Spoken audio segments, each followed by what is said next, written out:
একটা জিনিস আমি দেখে আমার চোখে যা লাগলো সে কথা আপনাদেরকে বলার আমার ভাষা নাই। আমি 2 দিন আগে সদর হাসপাতালে ছিলাম।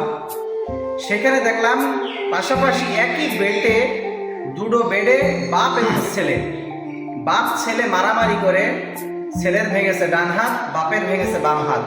ঠিক একই রকম, ঠিক এই জায়গাটা ছেলের দেওয়া 7 থেকে 8টা সেলাই, বাপেরও এই জায়গাটা প্রায় 6 থেকে 7টা সেলাই দেওয়া। বাপ ছেলে মারামারি করেছে, আমরা দেখে অবাক মেরে যাই। কাণ্ড! এই জামানাটায় কি হলো? ওই সন্তান কি মানুষ হয়েছে? তাহলে পিতার গায়ে কেন হাত তুললো?